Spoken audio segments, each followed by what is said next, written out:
Hello everyone, welcome to my YouTube channel simply doctor. आगे बढ़ने से पहले आप मेरे इस चैनल को सब्सक्राइब कर दीजिए और बेल आइकन को दबा दीजिए ताकि आपको मेरे आने वाले वीडियो का नोटिफिकेशन मिल सके। अब हम बढ़ते हैं आज के टॉपिक की तरफ। क्वेश्चन देखते हैं, लोअर जीआई ब्लीडिंग क्या होता है ये देखते हैं हम। Any bleeding that occurs distal to the ligament of Treitz is lower GI bleeding. हमारे GI system gastrointestinal system में जो ब्लीडिंग होती है उसको दो भाग में डिवाइड किया गया है। जो लिगामेंट ऑफ टेट्स से ऊपर होती है उसे अपर जीआई ब्लीडिंग कहते हैं और जो लिगामेंट ऑफ टेट्स से नीचे होती है उसे लोअर जीआई ब्लीडिंग कहते हैं। तो यहाँ पर हमें लोअर जीआई ब्लीडिंग को समझना है कि वो क्या होती है। हम देखते हैं कि लिगामेंट ऑफ टेट्स क्या होता है। देखिए, ये है लिगामेंट ऑफ टेट्स जो कि है ड्यूडनम और ये है जेजनम। तो ड्यूडनम और जेजनम के बीच में ये प्रेजेंट होता है लिगामेंट्स ऑफ टेट्स। तो इससे ऊपर वाली जो ब्लीडिंग होती है इसे कहते हैं अपर जीआई ब्लीडिंग और इससे नीचे वाली ब्लीडिंग जो होती है जेजनम, इसमें इंक्लूड होता है जेजनम, इलियम, लार्ज इंटेस्टाइन, रेक्टम और बाकी के जो नीचे के भाग होते हैं वो इसमें इंक्लूड होते हैं लोअर जीआई ब्लीडिंग में।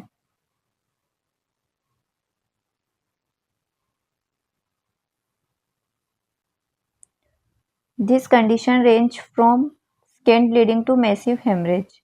इसमें क्या हो सकता है, ब्लीडिंग बहुत कम मात्रा में भी हो सकती है और बहुत ज़्यादा हेमरेज भी हो सकता है। It is mainly bright red और maroon colour.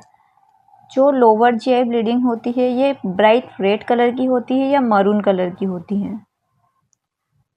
Causes of lower GI bleeding, moderate, chronic, subacute GI bleeding के क्या क्या कॉजेस होते हैं।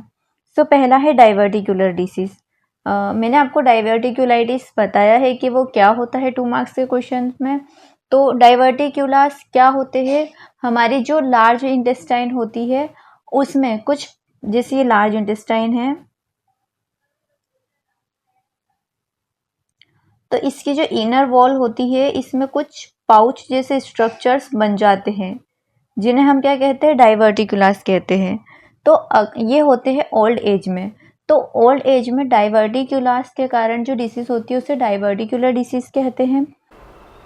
एंजियो डिस्प्लेशिया क्या होता है, तो टॉर्शन हो जाता है स्मॉल इंटेस्टाइन के ब्लड वेसल्स में, उसे एंजियो डिस्प्लेशिया कहते हैं। उसके कारण भी लोअर जीआई ब्लीडिंग हो सकती है। नेक्स्ट है इस्चेमिया। इस्चेमिया के कारण भी लोअर जीआई ब्लीडिंग हो सकती है एंड मैकल्स डाइवर्टिकुलम भी कॉज कर सकता है लोअर जीआई ब्लीडिंग को। Moderate, chronic, subacute GI bleeding के कॉजेज देखते हैं हम। एनल डिसीज लाइक फिशर और हेमरोइड्स। फिशर एंड हेमरोइड्स के कारण भी जीआई ब्लीडिंग होती है।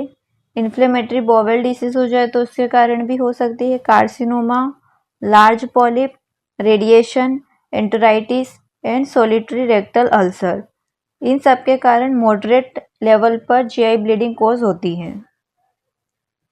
अब हम देखते हैं ऑकल्ट जीआई ब्लीडिंग क्या होती है।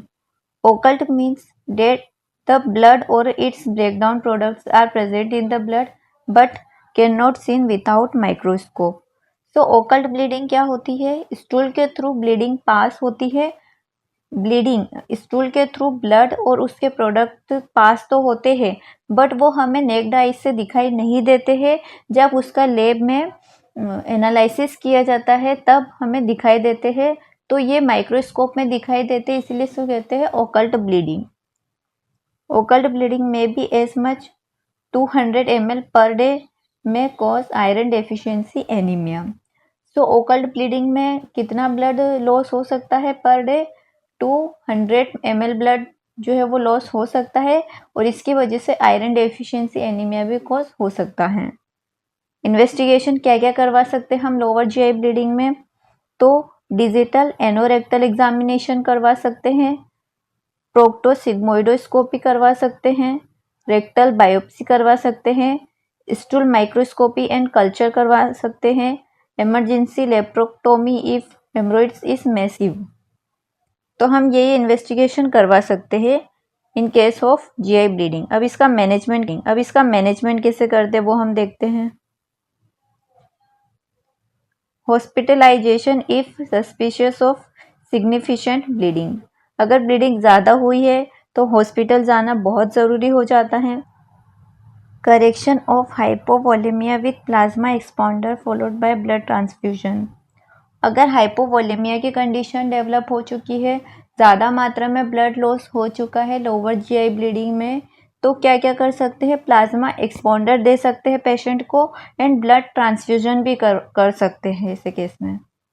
सेंट्रल वीनस प्रेशर और Swan Ganz monitor help prevent over transfusion in the elderly and in a sensitive indicator of continued or recurrent bleeding, और अगर बॉडी से रिकरेंट ब्लीडिंग हो रही है तो बॉडी में प्रेशर को मॉनिटर करने के लिए स्वान गेज मॉनिटर या फिर सेंट्रल वीनस प्रेशर हेल्प करते हैं ओवर ट्रांसफ्यूजन और ओवर ब्लड लॉस में।